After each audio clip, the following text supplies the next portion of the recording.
এখন কতগুলা পুরুষ মানুষ যুবক মানুষ বহু খেয়ে চলে গেছে বিদেশে, এরকম খুব বিপদ পড়ে গেছে, বুঝছেন? আমার এলাকায় খুব বিপদ। এখন আপনাদের গ্রামত আছে কিনা সেটা আপনারা ভালো জানেন।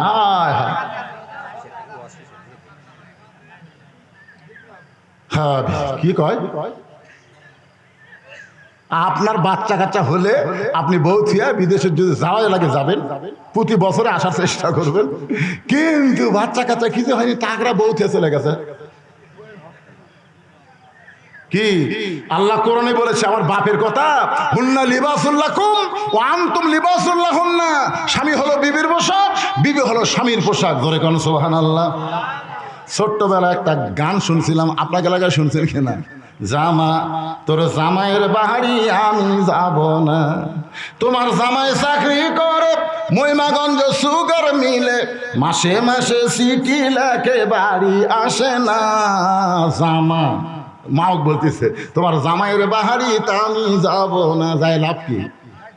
আমাকে গুলো লব উল্টা কি কয়, খালি তুমি আমাকে দেখতে পারো না, খালি তুমি। গোটা পাড়া খুঁজে দেখো আমার বিরুদ্ধে কেউ নেই। গোটা পাড়ার লোক আপনার বউ ভালো কয়, কিন্তু আপনি কম না, তার মানে কি? আপনার বলেন তো, গোটা পাড়ার লোক যার বউ চিনে সেই স্বামী জান্নাতে যাবে? হক কথাগুলো বলেন তো, বলেন, সবাই বলেন। গোটা পাড়ার লোক যার বউ চেনে সেই স্বামী জান্নাতে যাবে? আর দায়ুসু লা ইয়াদখুলুল জান্নাহ, দায়ুস কোনোদিনও জান্নাত পাবে না। দায়ুস হলো সকল পুরুষ যাদের অধীনে নারীরা পর্দা করে। ও যে মরদ মেয়ে একলা ঘুরতেছে, দেখ না, দেখেন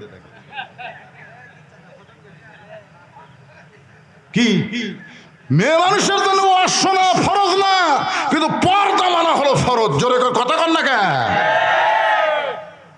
ওয়াজ শোনা ফরজ না। একটা মেয়ে যদি সারা জীবন কোনো ওয়াজ না শোনে তার একটা পাপও হবে না, কিন্তু একদিন যদি পর্দার খেলাপ করে কোনো মরদ মানুষ যদি তার চেহারা দেখে, ও আর বিপদ হয়ে যাবে। মায়েরা একটু মনোযোগ দিয়ে শোনেন। ধনতলা মামুদপুর যারা পারি নাই, সেইটা আছে আলী মামুদপুর বলতেছি, একটু মনোযোগ দিয়ে শোনেন, বিরক্ত হয়েন না। কারণ মাগুলো ভালো হলে তো আমাকে লাভ। ধরে এখন কথা ঠিক কিনা? বউ ভালো, তার সমাজ ভালো, তার সংসার ভালো। কি ভাবতেছেন আজকে এরকম, আগামীকাল এরকম নাও হতে পারে? গত বছর এই সময় হাসিনার দাপটে আমার মতন বদরশিদ আক্কেলপুর খেতলাল আর কালাইয়ের মধ্যে ঢুকতে পারে নাই। জোরে কোন কথা ঠিক কিনা? আর এই বছর কে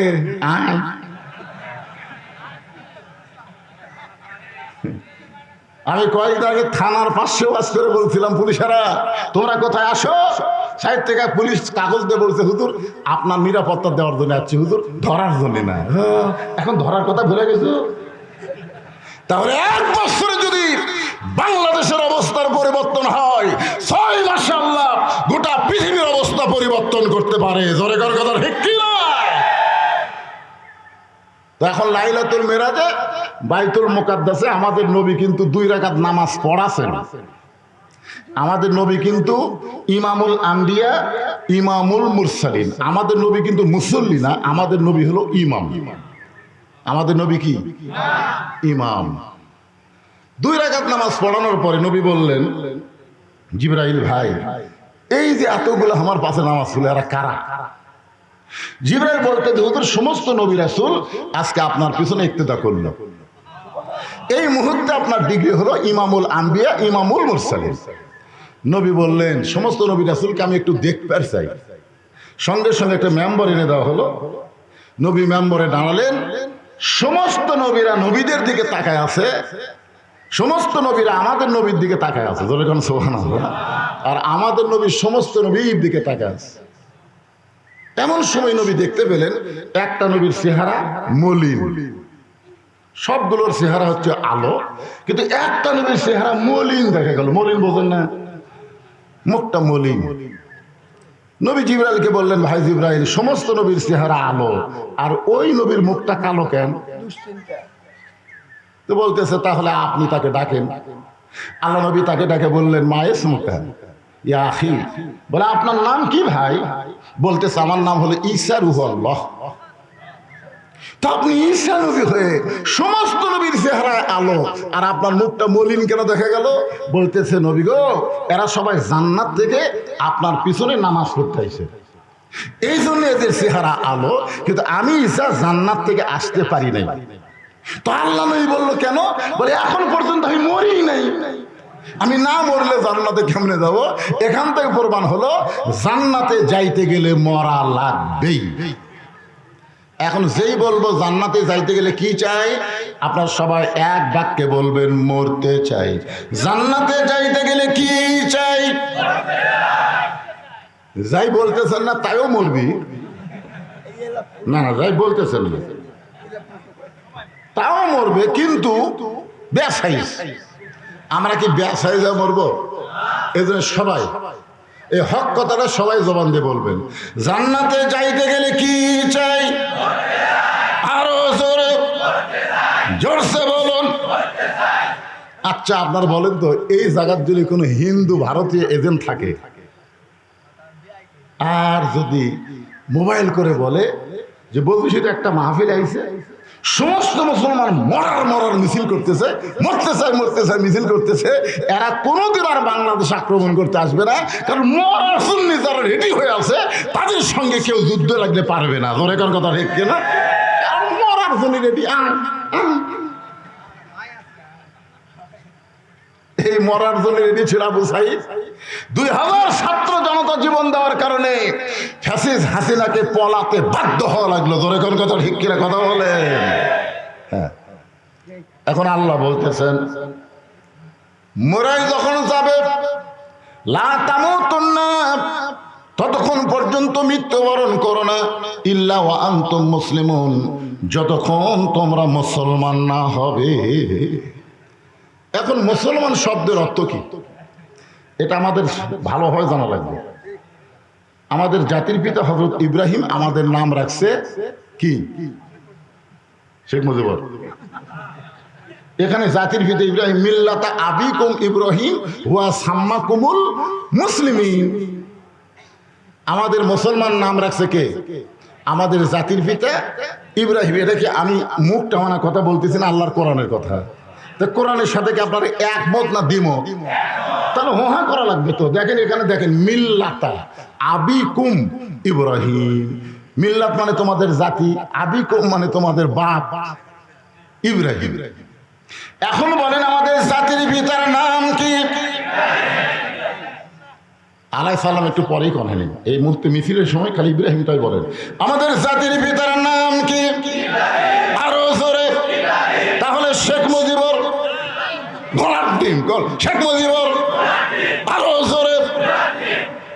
আপনাদের এলাকার ভোটবিহীন স্বপন ওই শেখ হাসিনাকে সর্বপ্রথম সংসদে হজরত বানাচ্ছে। জোরে কোন কি বানাচ্ছে? হজরত। সুবহানাল্লাহ। খুব খেয়াল করবেন, আল্লাহর কোরআনের সাথে আমরা একমত। আমাদের নাম রাখছে মুসলমান। মুসলমান শব্দের অর্থ হলো আত্মসমর্পণ করা পুরাপুরি ভাবে। উদখুলু ফিস-সিলমি কাফা, পুরাপুরি ভাবে আল্লাহর প্রতি আত্মসমর্পণ করার নামই হলো মুসলমান।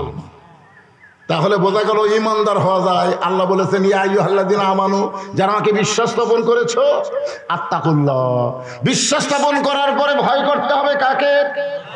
আরো জোরে বলে। ভয়টা এমনি এমনি হবে? আল্লাহকে ভয় করতে গেলে মানুষের আইন দেওয়া সম্ভব না, আল্লাহর কোরআনের আইন লাগবে। একটু মনোযোগ দিয়ে শোনেন। যে মানুষটা ছিল পৃথিবীর সবচাইতে বড় মাস্তান, এই পৃথিবীর সবচাইতে বড় মাস্তান, যিনি নাঙ্গা তরবারি হাতে নিয়ে আল্লাহ নবীকে হত্যা করার জন্য রওনা দিয়েছিল। আবু জেহেল কিন্তু নবীকে মারবার চাইছে, কিন্তু সরাসরি মারার সাহস আবু জেহেল কোনোদিনও করেনি। কিন্তু ওমর সরাসরি নবীকে মারার জন্য অস্ত্র নিয়ে প্রকাশ্যে রাস্তা দিয়ে যাচ্ছে। জিজ্ঞাসা করা হলো তুমি অস্ত্র নিয়ে কোথায় যাও? বলে বাপদাদা ধর্মে চুনকালি দিয়ে আব্দুল্লাহর বেটা নাকি নতুন ইসলাম প্রচার করতেছে, তাকে না মারা পর্যন্ত আমার কলিজার শান্তি নেই। যে লোকটার সাথে দেখা হয়েছে তার নাম হলো লাবিদ। তো লবিদ বলতেছে ওমর আগে ঘর সামলাও, বলে ঘর মানে?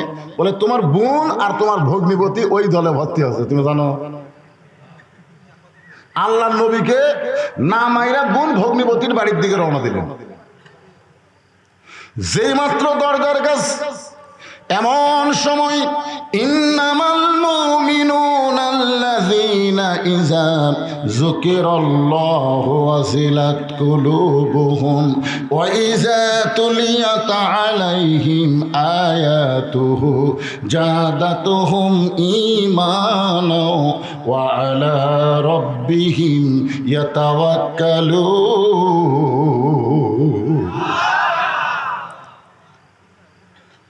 কোরআন তেলাওয়াত শুনলে ইজা যুকিরাল্লাহ, আল্লাহ বলতেছেন ইন্না নাহনু নাযালনা যিকরা। খুব খেয়াল করবেন, এই জিকির মানে কোরআন। যখন কোরআন তেলাওয়াতের জিকির হবে, এই জিকির শুনলে মানুষের অন্তরের মধ্যে কম্পন সৃষ্টি হয়। ওমর ফারুক হাতে তরবারি নিয়ে তার বোন ভগ্নিপতির কোরআন তেলাওয়াত যতক্ষণ হয়েছে ততক্ষণ কোনো কথা বলে নাই। যেই মাত্র কোরআন তেলাওয়াত শেষ, সঙ্গে সঙ্গে দরজায় ধাক্কাতে বললেন, তোরা যেটা তেলাওয়াত করলি সেটা কার? বলে আমরা গোপনে এমন একজন মহামানবের আদর্শকে কবুল করে ইসলামকে গ্রহণ করেছি, সে আল্লাহর পক্ষ থেকে যেই বাণীটা, সেই বাণী আমরা তেলাওয়াত করতেছি। তা আমি তোদের ভাই, আমার বোন ভগ্নিপতি ইসলামকে কেন গ্রহণ করলি? দুইজনকে সেই মারতেছে, এক সময় মারতে মারতে ক্লান্ত হয়ে গেছে। কারণ যাদের মধ্যে ঈমান আছে, যাদের মধ্যে আল্লাহর কোরআন আছে, তারা কোনোদিন পিটন মারকে ভয় করে না। জোরে কর কথা, ঠিক কিনা? বোন ভগ্নিপতি একটাবারও বলে নাই আর মারো না, লাগতেছে, একথা বলতেছে না। যতই মারতেছে মনে হয় তাদের ঈমান ততই বাড়তেছে। জোরে কর সুবহানাল্লাহ। এক সময় মহাবীর ওমর ক্লান্ত হয়ে গেল। ক্লান্ত হয়ে বোনের গায়ে রক্ত হাতে নিয়ে বলল, এত মারতেছি, তোদের ঈমান এত বেড়ে গেল, দেখি কি পড়তেছিস সেটা একটু আমাকে দিত। তখন বোন মুসকে মুসকে হাসে আর বলে, ভাইজান আপনি যতই শক্তি দিয়ে আমাদের মারেন, আমরা যেটা পড়তেছি লা ইয়ামাসসুহু ইল্লাল মুতাহহারুন, ততক্ষণ পর্যন্ত এইটা আপনি স্পর্শ করতে পারবেন না যতক্ষণ আপনি পবিত্র না হবেন। সুবহানাল্লাহ বলেন। যেই কোরআন স্পর্শ করতে গেলে পবিত্র হওয়া লাগে, সেই কোরআন দিয়ে যদি আমাদের বাংলাদেশের রাষ্ট্র চলে, এই দেশটা কেমন হবে? ইন্না লিল্লাহর তাফসীর দিয়ে আমাদেরকে আজকে দেখা লাগবে। জোরে কর কথা, ঠিক কিনা? সবচাইতে বড় বিপদ কি? মানুষ মরা। সবচাইতে বড় বিপদ মানুষ মরা না। মুসা নবী 3 কারণে মৃত্যুকে ভালোবাসে। 1 নম্বর কারণ দিয়ে কিন্তু ওয়াজ করতেছি, মনে রাখা লাগবে। কি মনে না রাখলে বোঝা যাবে? তাই হ্যাঁ, একটু খেয়াল করবেন। তো গোসল মানে কি? ওমর ফারুক ইমানের রঙে রঙ্গিত হয়ে গোসল হয়ে গেলেন। সুবহানাল্লাহ বলেন। তরবারি নবীর কাছে জমা দিলেন। আল্লাহর কোরআনকে শুধু হাতে না, কলিজার মধ্যে উঠাই নিলেন। এক সময় আল্লাহ তাআলা এই কোরআনের কারণে ওমর ফারুককে বাংলাদেশের মতন 96টা দেশের খলিফা বানাই দিলেন। আমাদের বাংলাদেশের মতন কয়টা? 96টা দেশের খলিফা হযরত ওমর। মসজিদের মেম্বারে বসে নিজের গালে নিজে চড় মারতেছেন, ডান হাতে ডান গালে, বাম হাতে বাম গালে। তো ওই সময় আবার ওসমান গনি মসজিদের মধ্যে ঢুকে বলতেছে, ইয়া আমির আল মুমিনিন, আপনি কি পাগল হয়ে গেলেন? নিজের গালে নিজে চড় মারতেছেন। ওমর ফারুক বলে, ওসমান মিন শাররিল ওয়াসওয়াসিল খান্নাস, কিছুক্ষণ আগে শয়তান আমাকে ধোঁকা দিয়েছে। কোরআন শরীফ থাকলে তো বুঝতে পারবে, আমরা তো বুঝতে পারি না। ওসমান গনি বললেন, শয়তান আপনাকে কি ধোঁকা দিল? শয়তান আমাকে বলতেছে আমি নাকি অর্ধ পৃথিবীর খলিফা। শয়তান আমাকে বলতেছে আমি নাকি অর্ধ পৃথিবীর খলিফা। ওসমান গনি বলতেছে আপনি তো অর্ধ পৃথিবীর খলিফা। ওমর ফারুক বলতেছে, ওসমান, বর্তমানকে নিয়ে যারা চিন্তা করে এরা মনুষ্যত্ব হারায়। মানুষকে চিন্তা করা লাগবে অতীত এবং ভবিষ্যৎ। শেখ হাসিনা যদি ভবিষ্যতের চিন্তা করত তাহলে আজকে তাকে পলানো লাগতো না। জোরে কথা বলেন না কেন? অতীতের খেয়াল করবেন। আমার অতীত কি ছিল? আমার অতীত আপনারা তো কেউ জানেন না। আমি অতীতে রাস্তায় একটা খাতা নিয়ে ঘুরতাম। কোনো টুপিওয়ালা দাড়িওয়ালা মানুষকে দেখলেই বললাম, কে ভাই আপনাদের গ্রামের কি মাহফিল হচ্ছে? সে করছে না, এখনো হয়নি। আমাকে দাওয়াত দিবেন, আমি ওয়াজ করতে পারি। তখন তোর ওয়াজ জীবনে শুনিনি। অস্কৃতক দাওয়াত দিয়ে মাহফিল নষ্ট করবো নাকি? আমি মানুষের পিছনে পিছনে ঘুরে ঘুরে বছরে 10-15টা দাওয়াত পাইতাম, আমার কাছে কেউ আসতো না, আমি সবার কাছে চাইতাম। এটা হলো আমার অতীতের কথা।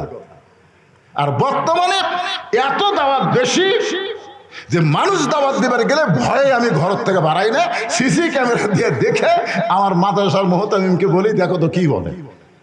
এটা হলো আমার বর্তমান।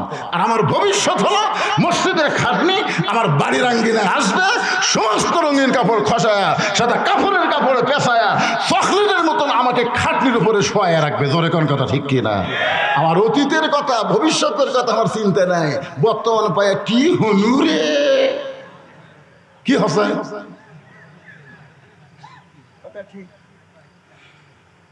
ওসমান করে বলে, আমিরুল মুমিনিন, তাহলে আপনার অতীতের খবর কি?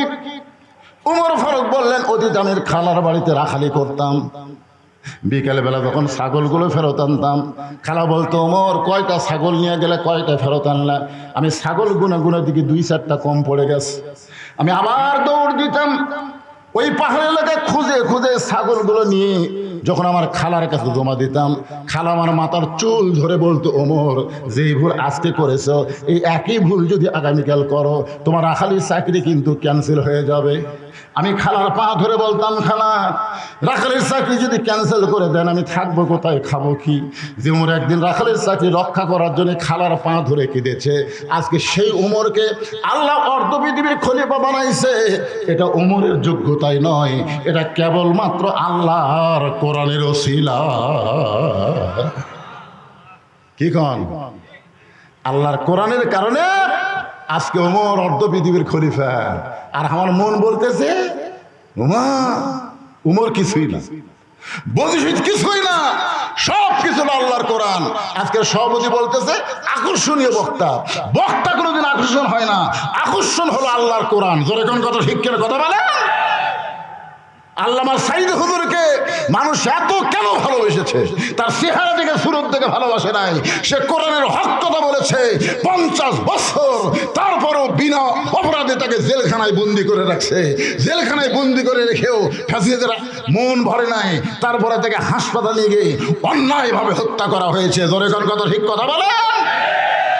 কত বাধা, তারপরও তারা জানাজায় লক্ষ লক্ষ মানুষ জায়গা দেওয়া যায়নি। এটা কিন্তু সাইদের কারণে হয়নি, এটা হয়েছে আল্লাহর কোরআনের আকর্ষণে। জোরে কোন ঠিক কিনা বলে? এখন আজকের আপনারা দেখেন তো এই কোরআনটা আসলে কেমন, কোরআন কেমন নেতা তৈরি করে। অর্ধ পৃথিবীর খলিফা হযরত ওমর জুমার দিনে মসজিদে দাঁড়িয়ে খুতবা দিচ্ছেন, দেখেন আল্লাহর কোরআন কেমন নেতা তৈরি করে। এমন সময় মাঝখান থেকে একজন মুসল্লি দাঁড়িয়ে বলতেছে, আমিরুল মুমিনিন, আপনার খুতবা আমরা শুনবো না। উমর ফারুক বললেন, আমার অপরাধ কি? বলে, আপনার অপরাধ হলো আমাদেরকে খাটো পাঞ্জাবি দিয়া আপনি লম্বা জুব্বা পরে খুতবা দিচ্ছেন। আমাদেরকে আপনি খাটো দিবেন আর নিজে লম্বা জুব্বা পরবেন। যতক্ষণ পর্যন্ত লম্বা জুব্বার কাহিনী না বলবেন ততক্ষণ আপনার খুতবা আমরা শুনবো না। এ কথা শোনার পরে উমরের মুখ দিয়ে মুচকি মুচকি হাসি আসতেছে। হাসি আসার কারণ হলো, আল্লাহর কোরআন দিয়ে যখন রাষ্ট্র চলবে, নেতা যদি ভুল করে সাধারণ মানুষ পর্যন্ত লোকমা দেওয়ার সাহস পাবে।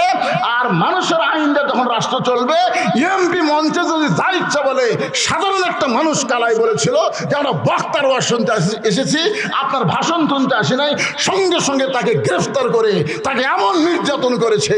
এটা হলো মানুষের আইন। জোরে কোন কথা ঠিক কিনা? আপনাকে এই কানায় এই অবস্থা হয়েছে।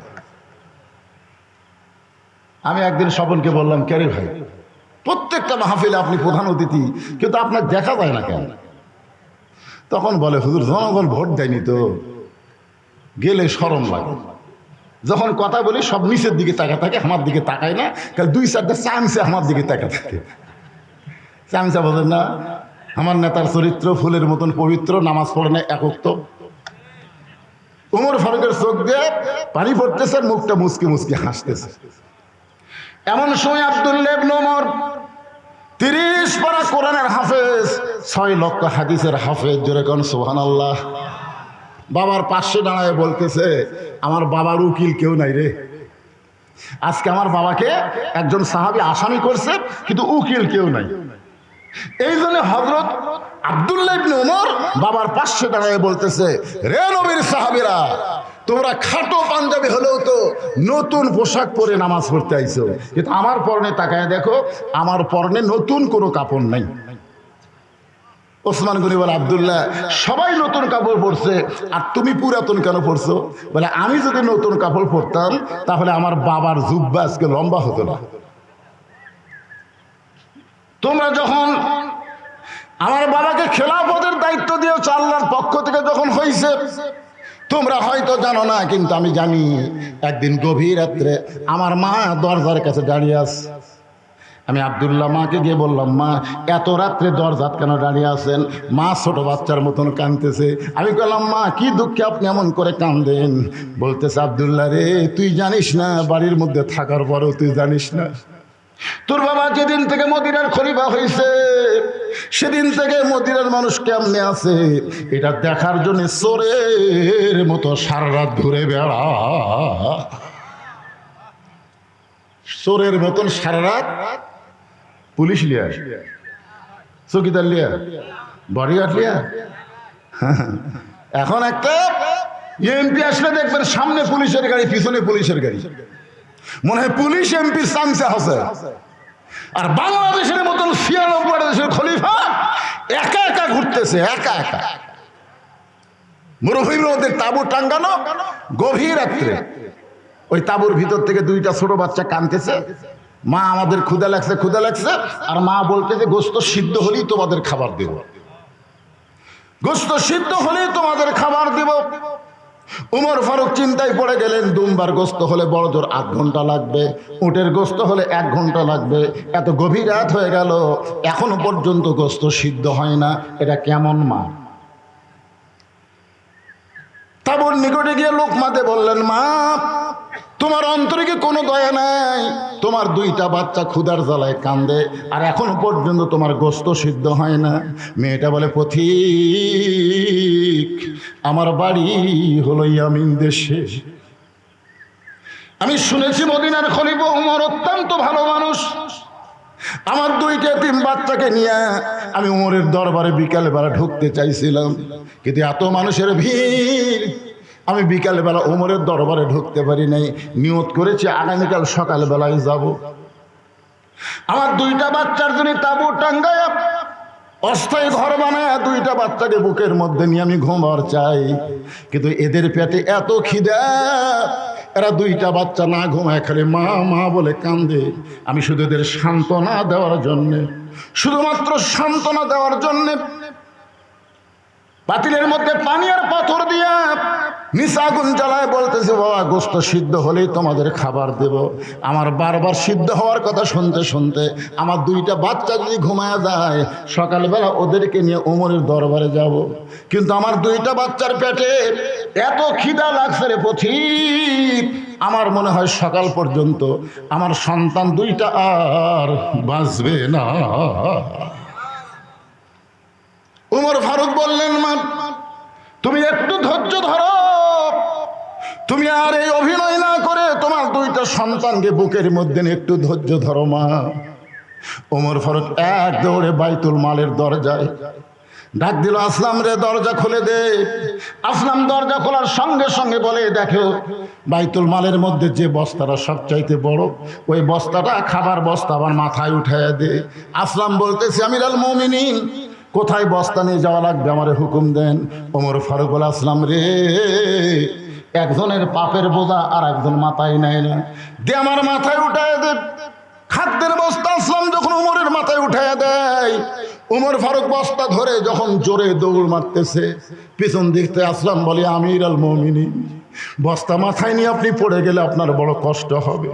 উমর কান্দের, আসলাম রে, সময় মতো যদি পৌঁছতে না পারি তাহলে উমরকে আল্লাহ জাহান্নামের আগুনে পোড়ায় ফেলবে।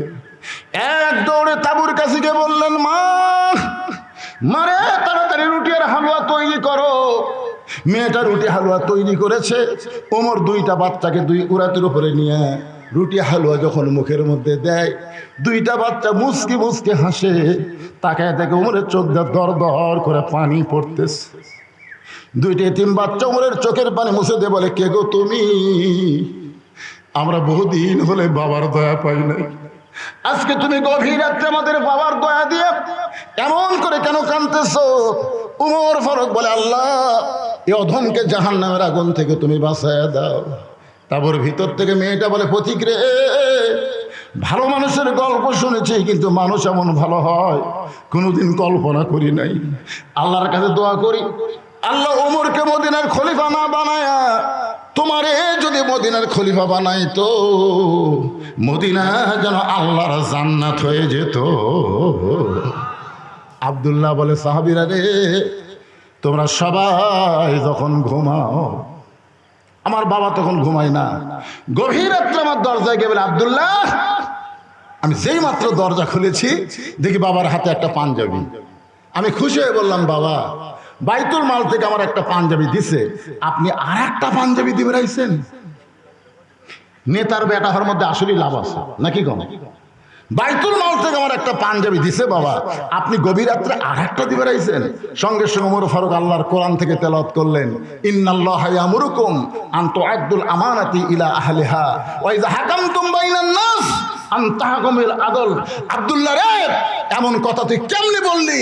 তুই একটা পাইছিস, তোকে আর একটা দিবে রাইছি, এই কথা তুই কেমনে বললি? ওয়া ইযা হাকামতুম বাইনান নাস আন তাহকুমুল আদল। মানুষের মধ্যে কাউকে যখন হাকিম বানানো হয়, নেতা বানানো হয়, সে নিজের ইচ্ছা মতো চলতে পারে না, সে আল্লাহর আইন মতো চলে। জোরে কোন কথা ঠিক কিনা? আব্দুল্লাহ বলতেছে, গভীর রাত্রে আনছেন চোরের মতো, তো এজন্যই বলতেছি। এত রাগ করার কারণ? ওমর ফারুক বললেন, বাদান, এই পাঞ্জাবিটা আমার ভাগে পড়ছে, এখন তুই বল, আগামীকাল জুমার দিন এই ছোট পাঞ্জাবি পরে যদি আমি খুতবা দিবার চাই। মানুষ কিন্তু মুসল্লির পোশাকের দিকে খুব একটা তাকায় না, ইমামের পোশাকের দিকে সবাই তাকায় থাকে। জোরে কোন কথা কন না কেন ভাই? জান, মুসল্লিরা অনেকে শার্ট পরে নামাজ পড়ে। আপনারা কোনোদিন আপনার এলাকার কোনো মসজিদের ইমামকে দেখছেন যে শার্ট পরে নামাজ পড়ায়? যদি পড়ে, সবাই বলবে হুজুর লুচ্চা হয়ে গেছে রে। দেখেন, নিজের শার্ট পরে অসুবিধা নাই, কিন্তু আলিমের গায়ে কোনোদিন শার্ট দেখতে চাই না। ওমর ফারুক বললেন যে, তোর এই পাঞ্জাবিটা আমাকে দে। আব্দুল্লাহ বলে, আমারটা আমার বাবাকে দিলাম, বাবারটা আর আমারটা মিলে বাবা লম্বা জুব্বা বানায় আজকে খুতবা দেয়। এখন বলো, বাবার খুতবা শোনা যায় কি না যায়? সমস্ত সাহাবীরা দাঁড়িয়ে বললেন, আল্লাহর কোরআন দিয়ে যখন রাষ্ট্র চলবে, এমন ভালো মানুষকে নেতা হিসেবে দেখা যাবে। ধরে কোন সুবহানাল্লাহ। আল্লাহ বলে, মুসা, মৃত্যুকে পছন্দ করার 2 নম্বর কারণ কি? 1 নম্বর কারণ কি আপনাদের মনে আছে? 1 নম্বর কারণ হলো না মরলে জান্নাতে যাওয়া। মনে রাখবেন, 3টা কারণ খালি মনে রাখলি, আর যদি বিশ্বাস করেন, মরালে আপনাদের কোনো টেনশন থাকবে না। আল্লাহ বলে, মুসা, মৃত্যুকে পছন্দ করার 2 নম্বর কারণ কি? এবার মুসা বলতেছে, আল্লাহ, মৃত্যুকে পছন্দ করার 2 নম্বর কারণ হলো আমার মৃত্যুটা কেবলমাত্র আপনার জন্যই আমি অক্ষ করে রেখেছি। সুবহানাল্লাহ বলেন না? আজকে ভারতে অক্ষরিত সম্পত্তি এটা বাতিল করতেছে মুদি সামার। ধরে কোন কথা ঠিক কিনা? কথা বলেন। ওই সরকার কেমনে হলো? ওই বলে চা বেচা খায়, আগে চা বেচা খাচ্ছিল, সালা সামার। মুসলমানের অক্ষরিত সম্পদ মাদ্রাসা মসজিদের নামে যে দেওয়া হয়েছে, এইগুলো আইন করে বাতিল করছে। চিন্তা করছেন আপনি, আপনাদের মসজিদের জন্য যদি কোনো এক ব্যক্তি 100 বছর আগে 50 বিঘা জমি অক্ষ করে দেয়, আর এখন যদি সেটা বাতিল করে, আপনার কেমন হবে? চিন্তা করছেন? তো এখন ওয়াকফ মানে কি? শুধুমাত্র একমাত্র কার জন্য? মুসা বলতেছে, আল্লাহ, মৃত্যুকে পছন্দ করার 2 নম্বর কারণ হলো আমার মৃত্যুটা কেবলমাত্র আপনার জন্যই অক্ষ করেছি। আল্লাহর কুদরতি মুখে হাসি ফুটে গেছে। আল্লাহ হাসতেছে। আল্লাহ কিন্তু হাসে, আল্লাহ হাসে, আবার আল্লাহ কাঁদে। এখন হয়তো বলবেন, হুজুর, এটা কেমন কথা? আল্লাহর কি কোনো রূপ আছে? কোরআন শরীফ পড়েন, দেখবেন আল্লাহর মুখ আছে, চোখ আছে, হাত আছে, সব কিছুই আল্লাহ আছে। এই যে আয়াত আছে সূরা মুলকের প্রথমে, দেখেন তো, তাবারাকাল্লাযী বিয়াদিহিল মুলক। গোটা পৃথিবীর রাজত্ব, কর্তৃত্ব, মালিকানা একমাত্র কার হাতে? জোরে বলেন, কার হাতে? সামিউন বাসীর শব্দের অর্থ কি? আল্লাহ দেখে এবং আল্লাহ শোনে। তো কি দিয়ে শোনে? কলা বলা রাখবেন, আল্লাহ কি দিয়ে শোনে? তো কান করবার না, আমরা কি দিয়ে শুনি? আল্লাহ কান দিয়ে শোনে। আল্লাহ কি দিয়ে শোনে? আল্লাহ কি দিয়ে দেখে? আল্লাহ ক্ষমতা যদি কি হাতে, তাহলে আল্লাহ ক্ষমতা কি? এই জিনিসগুলো রূপক অর্থে ব্যবহার হয়েছে, পরিষ্কার করে আপনাদের বলে দেবো, কোনো টেনশন নেই, একটু মনোযোগ দিবেন। আল্লাহ মুসকে মুসকে হাসতেছে। মুসা কিন্তু আল্লাহ দেখবার পায়নি, কিন্তু আল্লাহর সাথে কথা বলার কারণে, যখন এই যে স্ক্রিন টাচ মোবাইল ছিল না, তখন কিন্তু বাটন মোবাইল ছিল, ঠিক কিনা বলে? তা আপনার এক সন্তান যদি ঢাকার থাকে, মোবাইল করতে করতে যদি কান্দে, আপনি কি বুঝতে পারবেন না? পারবেন না, কিন্তু আপনি দেখতে পাচ্ছেন না, কিন্তু মোবাইল করে কথা বলতে বলতে কানতে আপনি বুঝতে পারবেন। যদি হাসে আপনি বুঝতে পারবেন না। তো মুসা বলতেছে, আল্লাহ আপনি হাসেন কেন? আল্লাহ বলতেছে, আমার হাসার কারণ হলো তুমি বড় চালাক, তুমি বড় চালাক।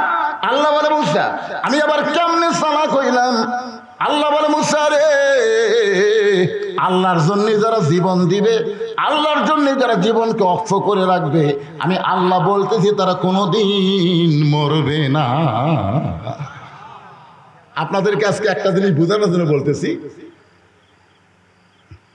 ইয়াজিদ যখন ক্ষমতার চেয়ারে ছিল, তখন একটা গামলাত করে, গামলাই বোঝেন, গামলাই আপনার ভালো বোঝেন, গামলাত করে হোসেন রাদিয়াল্লাহু মাথাটা জিয়াদ নামে একজন পাপী ইয়াজিদের দরবারে হাজির করলো। খুব খেয়াল করে শুনবেন, ইয়াজিদের দরবারে হাজির করলো হোসেন রাদিয়াল্লাহর মাথা। দেহ পড়ে আছে কারবালায়, আর মাথা নিয়ে গেছে কুফায়। যেরকম কোথায়? কুফাতে নিয়ে গেছে। তখন ইয়াজিদের হাতে একটা লাঠি ছিল, একটা লাঠি ছিল।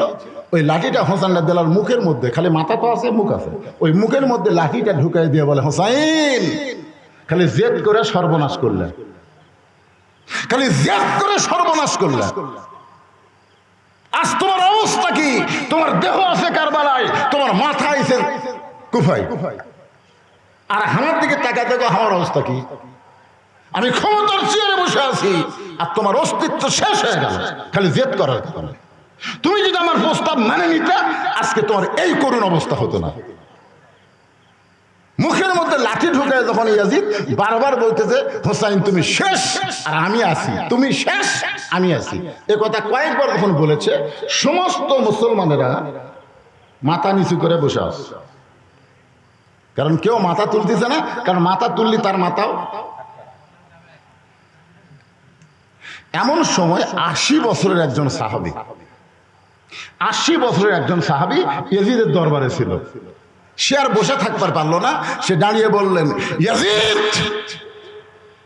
ক্ষমতার চেয়ার পাইছো বলে মুখে যা আসে তা বলতে পারো না। তুমি যে হোসেনের মুখে লাঠি ঢুকায় তিরস্কার করতেছো, তুমি কি সেই হোসেনকে চিনো? তুমি যদি হোসেনকে চিনতা, তাহলে এই বেয়াদবি করার সাহস তুমি পাইতা না। এখন আপনারা চিন্তা করেন তো, বুড়া মানুষ লাঠির ভর দে কি বসিছে না দাঁড়াছে? আর এখনকার বুড়ে মসজিদের যায় সিয়াল্লে বসে। কেন যুবকদের চাইতে বুড়াদের ইমানের পাওয়ার বেশি হবে, কারণ বুড়ারা হলো সত্যের যুগের মানুষ, আর যুবকরা হলো ভেজাল যুগের মানুষ। এখানে যারা মুরব্বী আছে, আমরা একজনও সিজার করা না, আর বর্তমানে অধিকাংশ বাচ্চারা হলো সিজার করা। ধরে কথা কর না কেন? আপনি জানেন এই অ্যানালগ আর সিজারের মধ্যে তফাৎ কি? একটা সিজার করার বাচ্চা ভালো হবে না, একটাও হবে না।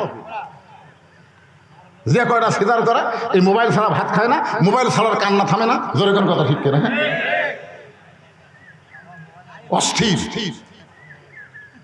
একটা বুড়ো মানুষ লাঠির ভর দিয়ে দাঁড়িয়ে বলতেছে, মুখে যা আসে তা বলতে পারো না। তুমি যার মুখে লাঠি ঢুকায় তিরস্কার করতেছ, তুমি তাকে চিনো না। আমি একাধারে 10 বছর আল্লাহর নবীর খাদেম ছিলাম। গোলাম ছিল এ কথা বলা যাবে না, গোলাম রসুল নাম রাখা যাবে না। কেউ যদি বলে গোলাম রসুল হারাম, গোলাম রব্বানি রাখা যাবে। আমার কথা দিয়ে খেয়াল করবেন, কি রাখা যাবে? গোলাম রব্বানি, গোলাম রব্বানি, রব্বানির গোলাম।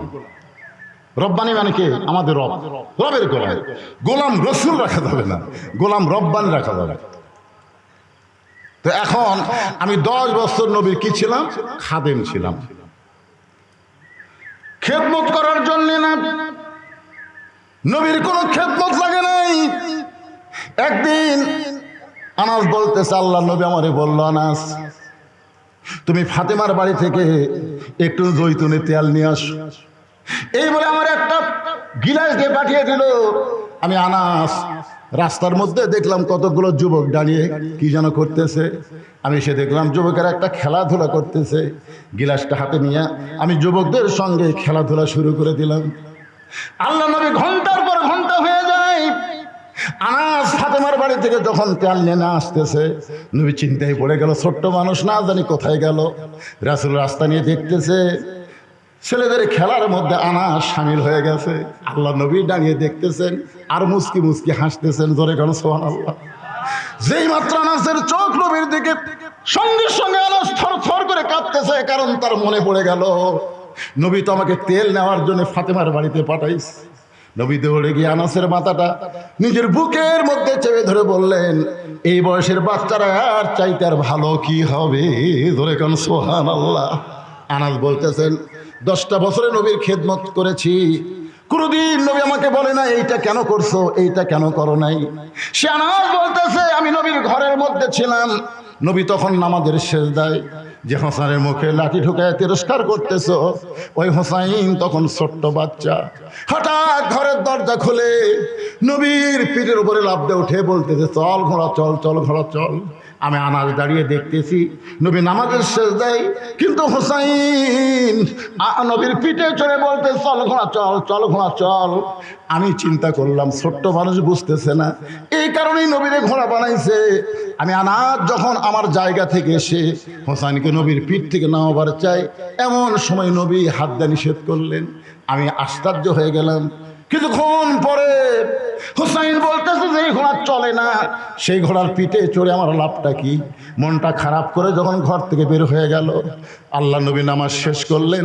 আমি নবীর সামনে গিয়ে হাঁটু গেড়ে বসে বললাম, ইয়া রাসূলুল্লাহ, হুসাইন আপনাকে ঘোড়া ঘোড়া বললো, চল ঘোড়া চল ঘোড়া বললো, আমি আপনার পিঠ থেকে হোসেনকে নামাবার চাই, কিন্তু আপনি নিষেধ করলেন। যতক্ষণ হোসেন বসেছিল ততক্ষণ আপনি সেজদা থেকে মাথা তুললেন না। রাসূল বলে, আনাস রে, তুই হোসেনকে নামানোর আগে আমি নিজেই হোসেনকে পিঠ থেকে নামাবার চাইছিলাম, কিন্তু নামাজের মালিক আল্লাহ আমাকে বলল, হাবিব আপনি যেমন হোসেনকে ভালোবাসেন আমি আল্লাহ তেমন ভালোবাসি। যতক্ষণ আপনার পিঠে ঘোড়া ঘোড়া খেলবে আপনি খবরদার সেজদা থেকে মাথা তুলতে পারবেন না। আনাস কান্দের বেয়াজিত রে, যেই হোসেন নবীর ঘোড়া বানায় খেলাধুলা করেছে, যে আল্লাহ হোসেনকে ভালোবাসে নবীর মতো, আজকে সেই হোসেনের মুখের মধ্যে লাঠি ঢোকায় তুমি বললা শেষ হয়ে গেলা। আমি আনাস বলতেছি, হোসেন কোনোদিন শেষ হবে না, বরং তুমি শেষ হয়ে যাবে। আপনার বলেন তো, গোটা বাংলাদেশের প্রত্যেকটা পাড়ায় পাড়ায় হোসেন আছে না নাই? এখন আছে না নাই? কিন্তু গোটা পাড়া খুঁজে দেখেন তো, গোটা পাড়া না, আপনাকে গোটা আক্কেলপুর খুঁজে দেখেন তো, একটা ইয়েজিদ পাওয়া যাবে? ইয়েজিদের নামে কাউকে পাওয়া যাবে? তাহলে শেষ হলো কে? হোসেন ইয়েজিদ। তোমরা ইয়েজিদের মতন ক্ষমতা পাইয়া বাংলাদেশের ভালো মানুষগুলোকে তোমরা ফাঁসি দিয়েছো। যাদেরকে ফাঁসি দিয়েছো তাদের নাম কিয়ামত পর্যন্ত মানুষ শ্রদ্ধার সাথে স্মরণ করবে, আর যেই বেটি ফাঁসি দিয়েছে ওর নাম কেউ ঘৃণা করে উচ্চারণ করবি না। জোরে কোন কথা ঠিক কিনা? আমার খালা সম্পর্কে খালা, তার মেয়ের একটা মেয়ে হয়েছে, খালা আমার মোবাইল করে বলছে, বাবা হুজুর মানুষ অনেকদিন পর একটা নাতনি পাইছি, একটা ভালো নাম রাখো তো। আমি বললাম, খালা একটা ভালো নাম আমার মুখের উপর খুবই ঘুরতেছে, হাসিনা। খালা 30 সেকেন্ড আর কোনো কথা কয়নি, খালা গো গো গো করতেছে। আমি বললাম, খালা কি হলো? এই তুই আলেম না সালেম? তুই যা আওয়ামী লীগের চান্সে তা তো আমি জানতাম না। কেরে হাসিনা হলো একটা খুনি, হাসিনা হলো একটা ফ্যাসিস্ট, আর তুই বলিস আমার নাতনির নাম তোমার হাসিনা? নামের কি অভাব পড়ছে নাকি? আমি তখন বুঝলাম আবু সাইদ প্রত্যেকটা পাড়ায় পাড়ায় জন্ম নেবে, আর কমপক্ষে 50 বছর বাংলাদেশের কোন মেয়ে জন্মালে তার নাম কেউ জানা সত্ত্বেও হাসিনা থুবি না। জোরে কর কথা কথা না। ভাইজান একটু মনে রাখবেন, ইয়াজিদ শেষ, হোসাইন। আল্লাহ বললেন মুসা, মৃত্যুকে পছন্দ করার 3 নম্বর কারণ কি? মৃত্যুকে পছন্দ করার 3 নম্বর কারণ কি? তাহলে 1 নম্বর কারণ হলো না মরলে জান্নাতে যাওয়া। মনে রাখবেন ভাইজান, এইবার যে কারণ আসতেছে এটা যে এত মজার কারণ বুঝলেন, খালি বুঝালেন, মরা লিয়া কোনো টেনশন করা লাগবে না। মরে যাবে, ও বাবা মরে, টেনশনই থাকবে না। কারণ দুনিয়াতে এসেছি যাওয়ারই জন্যে, আমরা কি থাকার জন্য আছি? আপনি যতই 3 তলা 4 তলা 5 তলা করেন, থাকার জন্য, যাওয়ার জন্য। এখন আল্লাহ বলতেছে মুসা, মৃত্যুকে পছন্দ করার 3 নম্বর কারণ কি? আল্লাহ সবই জানে বারে, কিন্তু আমাকে জানানোর জন্য মুসার মাধ্যমে আল্লাহ জানাচ্ছে। তোরে কারণ সুবহানাল্লাহ, কি একটা কারণ আসতেছে। এই কারণ আসার আগে আমার মা বোনদের জন্য 10টা মিনিট একটু ওয়াজ করা লাগবে। ওরা আবার খেপে যাচ্ছে, ওরা কয় কে রে না, ধনতলা মাহমুদপুর আমাকে জন্য এত ওয়াজ করলো, ওই এলাকার 2-4টা নিয়ে তাচ্ছে কেন আসে নাই কখন? আর এখানে আসে হুজুর কি এক মরার ওয়াজ ধরলো। এই জন্যে মেয়েরা ভালো হলে তো আমাকেই লাভ। লাভ কা? খুবই গরম লাগতেছে আপনাদের, খুবই খারাপ লাগতেছে, একটু হোহা করেন বাবা। গভীর রাত্রে আল্লাহ নবী ঘুম থেকে চেতন পাইছে। চেতন পাওয়ার হলো কারণ হলো খাদিজাতুল কুবরা। কে? নবীর এই ডান হাত কানা বুকের মধ্যে না ফোপায় ফোপায় কানতেছে। তো আল্লাহ রাসূল বলে, খাদিজা কান্দার কারণ? বলে হুজুর কান্দার কারণ হলো যে কোনো সময় আমার মৃত্যু হবে। দেখছেন ইমানদারের কথা, যে কোনো সময় আমার মৃত্যু হবে। তো মরার আগে আমি কোনো খোঁজ খবরই পেলাম না। মরার আগে আমার জন্য কোনো খবর আছে? আল্লাহ রাসূল বললেন, খাদিজা এই দুনিয়াতে 10 জন পুরুষকে আল্লাহ জান্নাতের সার্টিফিকেট দিয়েছে। কয়জন? মানে সার্টিফিকেট দিয়েছে। সবাই তো জান্নাতে যাবে, সাহাবীরা সবাই জান্নাতে যাবে বিনা হিসাবে, কিন্তু 10 জনকে আল্লাহ সার্টিফিকেট দিয়েছে। 1 নম্বর নাম কি? আবু বকর, 2 নম্বর উমর, 3 নম্বর ওসমান। এই 10টা নাম মুখস্থ থাকলে কি হবে? ইমাম গাজ্জালি বলেছেন, যেই মুসলমান 10টা সাহাবীর নাম অনবরত মুখস্থ বলতে পারে, ওই মুসলমান যখন মৃত্যুর বিছানায় যাবে, এমন সময় 10টা সাহাবীর রুহানি তাওয়াজ্জুহ আল্লাহ তার প্রতি নাজিল করে, তার জন্য ইমানের সাথে দুনিয়া থেকে বিদায় নেওয়া আল্লাহ সহজ করে দিবে। আপনি কি তুয়া মুয়া, এটা কি কোনো নায়ক নায়িকার নাম বলতে থানি? এই জন্য নামটা খেয়াল রাখেন। 1 নম্বর আবু বকর, 1 নম্বরকে, 2 নম্বর উমর, 3 নম্বর উসমান, 4 নম্বর আলী, 5 নম্বর আব্দুর রহমান ইবনে আউফ, 6 নম্বর জুবাইর, 7 নম্বর তালহা, 8 নম্বর সাদ ইবনে আবু ওয়াক্কাস, 9 নম্বর আবু সাইদ, আর 10 নম্বর হলো ওবাদা ইবনুল জাররা। এই 10 জনই হলেন আশারে মুবাশশারা। আল্লাহু আকবার। আল্লাহ রাসূল বললেন, পুরুষরা যেমন 10 জন সার্টিফিকেট পাইছে, নারীরাও তেমন 10 জন জান্নাতের সার্টিফিকেট পাইছে। খাদিজা বলে, হুজুর আমি মনে করতাম খালি পুরুষেরাই পাচ্ছে, নারীরাও পাচ্ছে। আল্লাহ রাসূল বলেন, 10 জনকে আল্লাহ এই দুনিয়াতে জান্নাতের সার্টিফিকেট দিচ্ছে। পুরুষের মধ্যে 1 নম্বর হলো আবু বকর, আর নারীদের মধ্যে 1 নম্বর হলো খাদিজাতুল কুবরা। সুবহানাল্লাহ কোন না কেন ভাইজান? যেই বলেছে খাদিজাতুল কুবরা, মা খাদিজা তো সেই মুস্কি হাসি। বুঝতেছেন না? 1 নম্বর জান্নাতি হলে তার কিরকম আনন্দ লাগবে।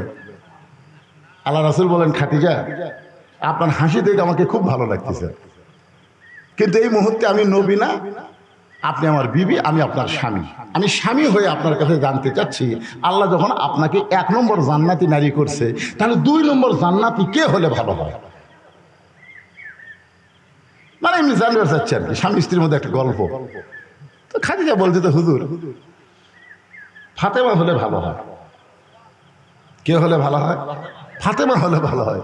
রাসূল বলেন, খাদিজা আল্লাহ আপনাকে 4টা মেয়ে দিছে, জয়নাব, রোকেয়া, কুলসুমা, ফাতেমা। তো অন্য 3টা মেয়ের কথা না বলে আপনি সরাসরি ফাতেমার কথা বললেন।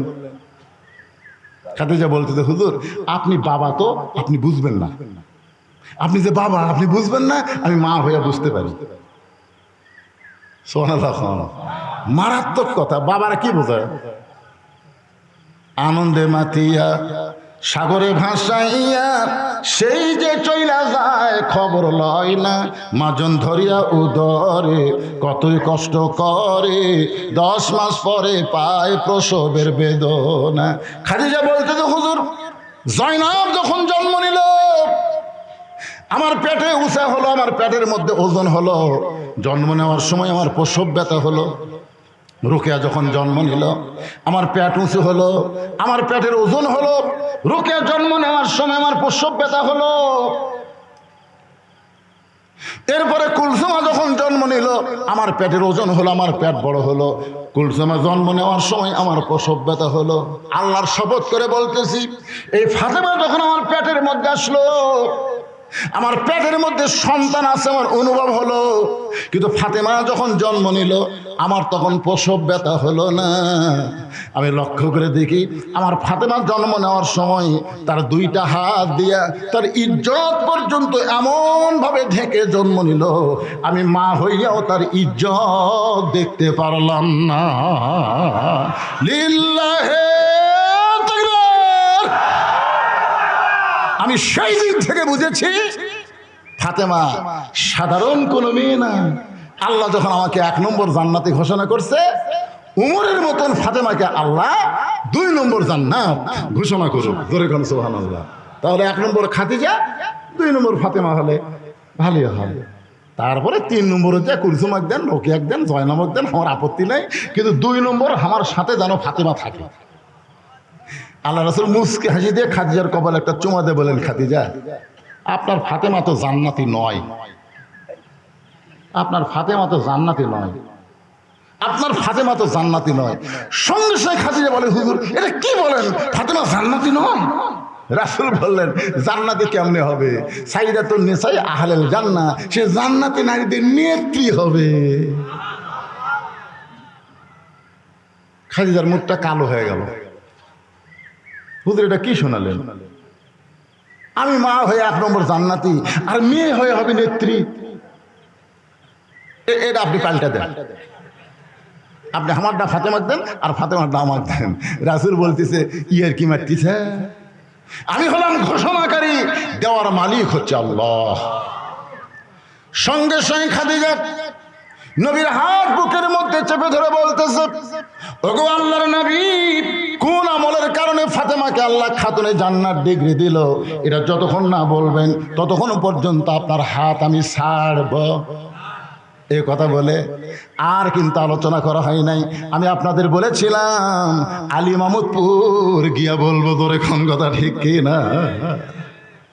আমার মায়েরা শোনেন, কোন আমলের কারণে আল্লাহ খাদিজারে বাদ দিয়ে ফাতেমাকে জান্নাতের নেত্রী বানাইলো, এটা জানার জন্য খাদিজা নবীর হাতটা বুকের মধ্যে চাইপা ধরেছে। রাসূল বলেন, খাদিজা আমি আপনাকে 2টা প্রশ্ন করব, আপনি দেখেন তো উত্তর দিবার পারেন কিনা। খাদিজা বললেন, হুজুর তাহলে প্রশ্ন করেন। 1 নম্বর প্রশ্ন হলো, আপনি কত বছর বয়সে ঈমান গ্রহণ করছেন? আপনি খাদিজা কত বছর বয়সে ঈমান গ্রহণ করেছেন? খাদিজা বলতেছে, হুজুর আমি 55 বছর বয়সে ঈমান গ্রহণ করেছি। আল্লাহ রাসূল বলে, খাদিজা তাহলে ঈমান গ্রহণ করার আগে আপনি কি ছিলেন? খাদিজা বলতেছে, হুজুর ঈমান গ্রহণ করার আগে আমি কাফের ছিলাম। রাসূল বলে, খাদিজা আপনার হায়াতের জীবনের 55 বছর আপনি কুবুরে হালে কাটাইছেন, এখন বলেন তো আপনার পেটের মেয়ে ফাতেমা কত বছর বয়সে ঈমান গ্রহণ করেছে? খাদিজা বলতেছে, জান্নাতি জান্নাতি, আমার ফাতেমা জান্নাতি হয়ে জন্ম নিয়েছে। রাসূল বলে, খাদিজা আপনার জীবনের 55 বছর কুবুরে হালে কাটাইছে আর ফাতেমা জান্নাত হয়ে জন্ম নিয়েছে, তাহলে 1 নম্বরের উত্তরে কে বেশি পাওয়ার পায়? খাদিজা বলতে, হুজুর এখানে ফাতেমার কাছে তো আমাকে রাখাই যাবে না। রাসূল বলে, ও খাদিজা আমার 2 নম্বর প্রশ্ন হলো, তোমার চেহারা দুনিয়ার কত পুরুষ মানুষ দেখেছে, তোমার চোখের সাইজ কেমন, তোমার মুখের সাইজ কেমন, তোমার দাঁতের সাইজ কেমন, তোমার গায়ের রং কেমন, তুমি লম্বা কেমন, এটা দুনিয়ার কত পুরুষ মানুষ দেখেছে। খাদিজা বলতে, তো হুজুর 40 বছর বয়সে যখন আপনাকে স্বামী বলে স্বীকার করলাম, ওই সময় মক্কার সবচেয়ে ধনবতী রমণী আমি ছিলাম। এই ধনবতী হওয়ার পিছনে কারণ হলো আমার বাবার অনেক ব্যবসা আমি দেখাশোনা করতাম। আমার বাবা না থাকার কারণে ওই বাবার ব্যবসাগুলো আমি দেখাশোনা করার কারণে হাজার হাজার পুরুষের সঙ্গে আমার লেনদেন হয়েছে। আমি খাদিজার চেহারা দুনিয়ার বহু পুরুষ বলতে পারে, আমি খাদিজার গায়ের রং দুনিয়ার বহু পুরুষ বলতে পারে, আমার চোখের সাইজ কেমন, আমার মুখের সাইজ কেমন, এটা দুনিয়ার বহু পুরুষ বলতে পারে। রাসূল বলে, খাদিজা এখন বলেন আপনার ফাতেমার চোখের সাইজ কেমন, ফাতেমার মুখের সাইজ কেমন, ফাতেমার গায়ের রং কেমন, এটা দুনিয়ার কত পুরুষ বলতে পারে। খাদিজা বলে, পর্দা নিশি আমার ফাতেমা পর্দার মধ্যে জন্ম নিয়েছে। রাসূল বলে, খাদিজা আপনি শুধু আমার বিবি হওয়ার কারণে, ফাতেমার মা হওয়ার কারণে ফাতেমা পর্দার মধ্যে জন্ম নিয়েছে এই কথা বলতেছেন, কিন্তু আমি নবী হওয়ার কারণে বলবো ফাতেমা শুধু পর্দার মধ্যে জন্ম নেয়নি, ফাতেমা পর্দার মধ্যে বড় হবে, পর্দার ভিতরে আবার দুনিয়া থেকে বিদায় নেবে। গভীর রাত্রে হযরত আলীকে বুকের মধ্যে জাপটে ধরে ফাতেমা কাঁদতেছে। আলী বলে, ফাতেমা হঠাৎ আজকে রাত্রেবেলা এমন করে কেন কাঁদতেছো, কেন কাঁদতেছো বলো? ফাতেমা বলে, স্বামী গো আমি সব সময় আল্লাহর কাছে দোয়া করতাম, আজকে আল্লাহ আমার দোয়া কবুল করেছে। আলী বলছে, ফাতেমা দোয়া কবুল করলে মানুষ আনন্দ করে, তুমি কান্দো। বলে, কি দোয়া করছে আপনি কি শুনবেন না? আলী বলে, ফাতেমা কি দোয়া করছো? ফাতেমা বলতেছে, আমি দোয়া করেছি আল্লাহ আমাকে যেন পর্দার মধ্যে মৃত্যু দেয়। আলী মুসকি মুসকি হাসে আর বলে, পাগলি কয় কি, যে মেয়ে পর্দার মধ্যে বড় হয়েছে, পর্দার মধ্যে জীবন কাটায়, সে তো পর্দার মধ্যে মরবে। বাংলাদেশের মেয়েরা সারা জীবন বেপর্দা হয়ে ঘরে, আর মরার পরে তাদের পর্দা বেশি শুরু হয়। জোরে কোন কথা শিখি না? আপনারা বলেন তো, আপনাদের এলাকার মেয়েরা মরলে কয় কাপড় দেন? এ কথা কন না কেন, কয় কাপড় দেন? পুরুষ মরলে কয়টা দেন? পুরুষ মরলে 3টা দেন, মেয়েরা মরলে 5টা কাপড় দেন। আবার খাটনিতে যখন মেয়েদের কাফন পরানো হয়, সঙ্গে সঙ্গে আপনার একটা চাদর দিয়া কিন্তু খাটনি ঢাকা থন, থনকে থন না, কারণ মেয়ে মানুষের লাশ তো দেখাও যাবে না, খাটনি ঢাকাতে হয়। সবাই বলতেছে খাটনি ঢাকা রাখো, লাশ দেখা জায়েজ নাই। ফেরেশতারা কয়, আল্লাহ মেয়েদের লাশ দেখা জায়েজ নাই, তাহলে জেতা দেখা জায়েজ? এরা যে মরার পরে খাটনি ঢাকাতে বলতেছে লাশ দেখা জায়েজ নাই, তাহলে জেতা? আপনারা বলেন লাশটাই যদি দেখা জায়েজ না হয় তাহলে জেতা দেখা জায়েজ আছে? হঠাৎ মেয়েটাকে যখন কবরে নামানো হচ্ছে, এক দুলা ভাই দৌড়ে এসে বলতেছে, আমার আদরের শালী হঠাৎ করে মরে গেছে, আমি একটু লাশটা ধরে কবরে নামাবো। যদি এ কথা কোনো দুলা ভাই কয়, আপনার সঙ্গে সঙ্গে মুফতি হয়ে বলবেন হারাম। সবাই মুফতি হবে, মুফতি বোঝেন না, ফতুয়া দিবি হারাম। শালীর লাশ দুলা ভাই স্পর্শ করা হারাম। দুলা ভাই সাইডে যায় মুচকি মুচকি হাসতেছে। একদিন ওটা হাসিস কেন? বলে, এই শালী যখন জেতা ছিল কতদিন আমার হাত ধরে ঘুরিছে, এক শালাও হারাম করেনি।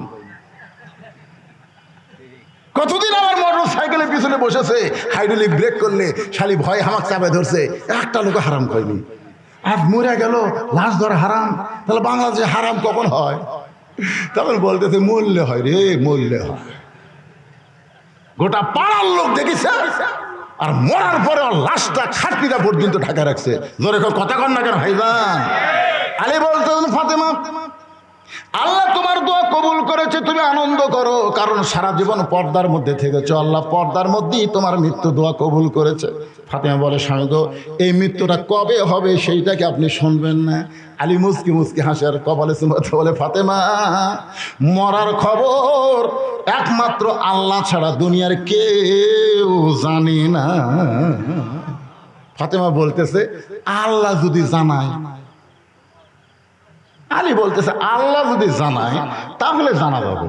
ফাতেমা বলতেছে, আল্লাহ পাক আমারে জানাইছে আজকে গভীর রাত্রে ফাতেমার মৃত্যু হবে। যেই বলছে গভীর রাত্রে ফাতেমার মৃত্যু হবে, গাছের গোড়া কাটলে গাছটা যেমন পড়ে যায় তেমনি পড়ে গেলেন হযরত আলী ঘরের মাঝে।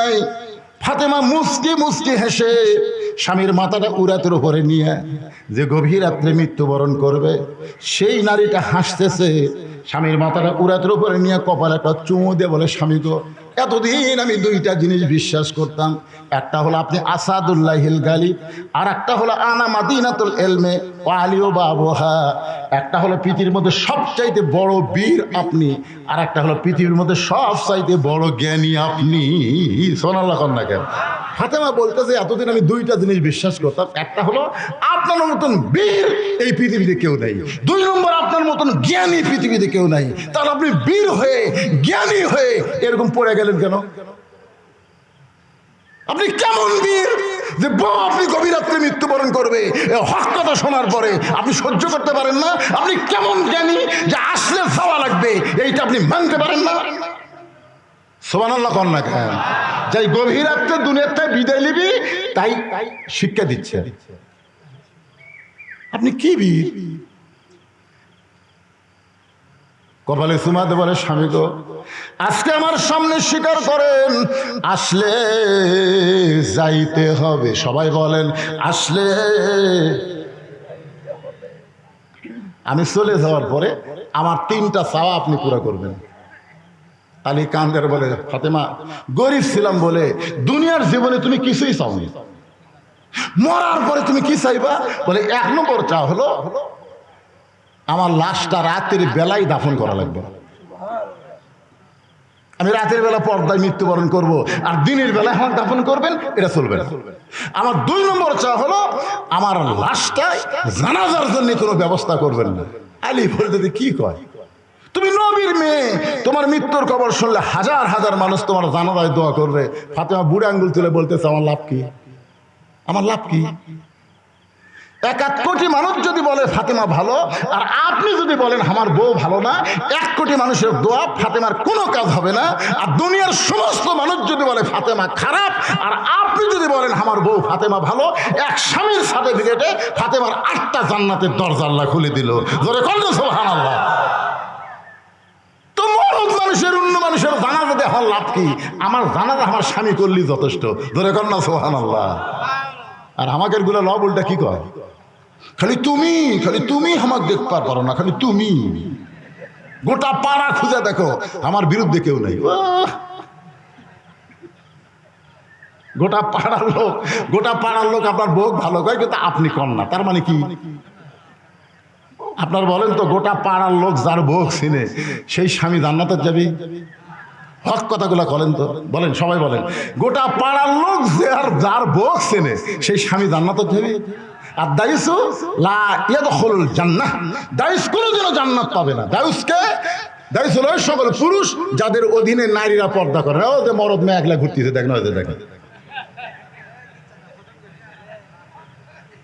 কি মেয়ে মানুষের জন্য ওয়াজ শোনা ফরজ না, কিন্তু পর্দা মানা হলো ফরজ। জোরে কথা কন না কেন? ওয়াজ শোনা ফরজ না। একটা মেয়ে যদি সারা জীবন কোনো ওয়াজ না শোনে তার একটা পাপও হবে না, কিন্তু একদিন যদি পর্দার খেলাপ করে কোনো মরদ মানুষ যদি তার চেহারা দেখে ও আর বিপদ হয়ে যাবে। মায়েরা একটু মনোযোগ দিয়ে শোনেন। ধনতলা মাহমুদপুর যারা পারি নাই সেইটা আছে আলী মাহমুদপুর বলতেছি, একটু মনোযোগ দিয়ে শোনেন, বিরক্ত হয়েন না। কারণ মাগুলো ভালো হলে তো আমাকেই লাভ। জোরে খান কথা ঠিক কিনা? বউ ভালো তার সমাজ ভালো, তার সংসার ভালো। এখন কতগুলা পুরুষ মানুষ যুবক মানুষ বউ খেয়ে চলে গেছে বিদেশে, এরকম খুব বিপদ পড়ে গেছে, বুঝছেন? আমার এলাকায় খুব বিপদ। এখন আপনাদের গ্রামত আছে কিনা সেটা আপনারা ভালো জানেন।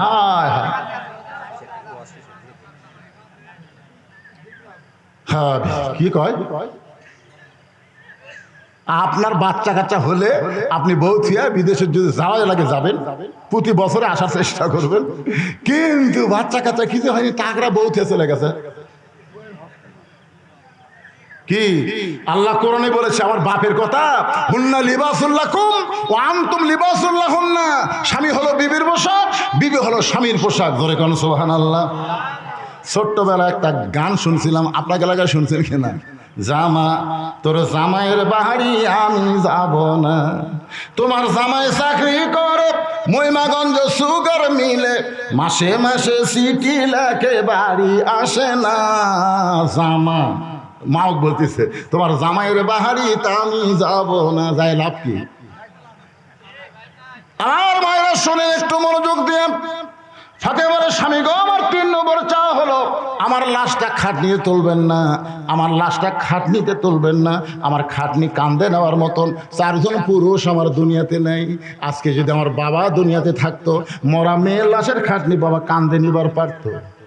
আজকে হাসান হোসেন যদি বড় হইতো মায়ের লাশের খাটলে কান্দে নিবার পারত, কিন্তু আমার হাসানের বয়স মাত্র 5.5 বছর আর হোসেনের বয়স হলো 4 বছর। ও গো স্বামী, আমার লাশ খাটনি কান্দে নেওয়ার 4 জন মানুষ যখন দুনিয়াতে নাই, তখন আপনি আমার লাশটা কান্দে করে নিয়ে ওই জান্নাতুল বাকির পূর্ব কোনায় সবুজ রঙের একটা বাতি জ্বলতেছে, ওই বাতি বরাবর আমাকে দাফন করবেন। ওগো স্বামী, ওই বাতি বরাবর দাফন করে আপনি শুধু আমার জন্য দোয়া করবেন। গভীর রাত্রে হযরত আলী ফাতেমারে কান্দে নিয়ে ওই জান্নাতুল বাকির পূর্ব কোনায় সবুজ রঙের বাতি বরাবর কবরে ফাতেমাকে দাফন করলেন। যে কবর খুঁড়েছিলেন আবু যর গিফারি, ওখানে ওয়াজ করেছি, সেই জন্য আর এখানে করতেছি না। হযরত আলী ফাতেমাকে কবরের মধ্যে দাফন করার পরে আল্লাহর আসমানের দিকে তাকায় বলতেছে, আল্লাহ আল্লাহ, আমি তোমার কাছে বলতেছি, আল্লাহ তুমি নবীর কলিজার টুকরা ফাতেমাকে কবুল করে নাও, তার সওয়াব সবগুলো তুমি কবুল করো। এই কথা বলার পরে তাকায় দেখে সামনে কয়েকটা পুরাতন কবর দেখা যায়। এইমাত্র ফাতেমারে কবর দিল, সেই নতুন কবর আর দেখতে পাই না। আলী চিন্তায় পড়ে গেল, এখনই কবর দিলাম, সেই কবরটা গেল কোন জায়গায়? চিৎকার করে গোটা জান্নাতুল বাকি হযরত আলী তো আর বলে, ফাতেমার কবর, ফাতেমার কবর। কে যেন বলতেছে, আলী রে, ফাতেমা পর্দা নিশি, আমি আল্লাহ জোহরা ডিগ্রি দিয়া ফাতেমার কবরটাকে কিয়ামত পর্যন্ত পর্দা করে দিয়েছি। আমার মায়েদের জন্য এই আলোচনাটা করার পরে এখন আসলাম 3 নম্বরে। মনে আছে না, ভুলে গেছেন? কি? মৃত্যুকে পছন্দ করার 3 নম্বর কারণ। কি মজার কারণ রে! 1 নম্বর কারণ মনে রাখা লাগবে। 1 নম্বর কারণ হলো না মরলে জান্নাতে যাওয়া। একটা মনে রাখবেন, না মরলে কেউ যদি আপনি কয় আপনি জান্নাতে যাওয়ার চান না, চান কি চান না? সবাই তো চান রে ভাই। তাহলে এই জিনিসটা হক কথা বলা লাগবে, না মরলে জান্নাতে যাওয়া। 2 নম্বর হলো আমরা মরবো কার জন্যে? নিয়ত করেন। বুখারী শরীফের হাদিস, হাদিসটা কি বলবো?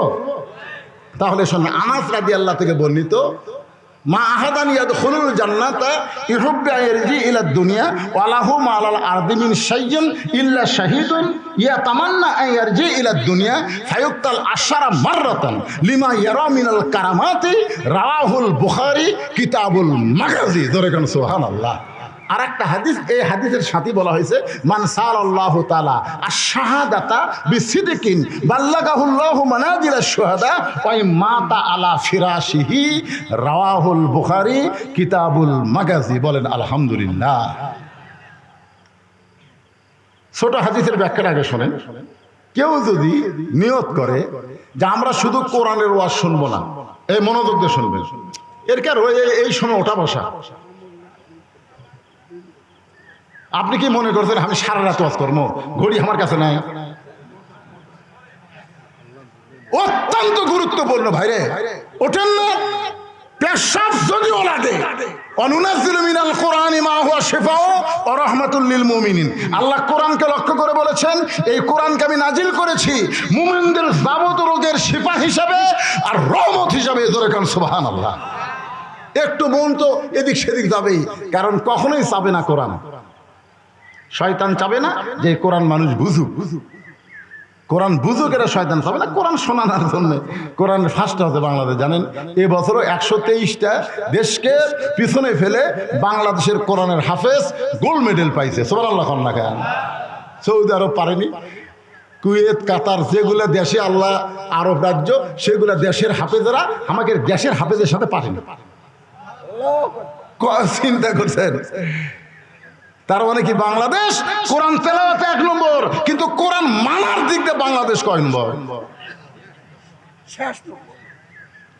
এই জন্য হাদিসটা, ছোট্ট হাদিস একটু খেয়াল করেন।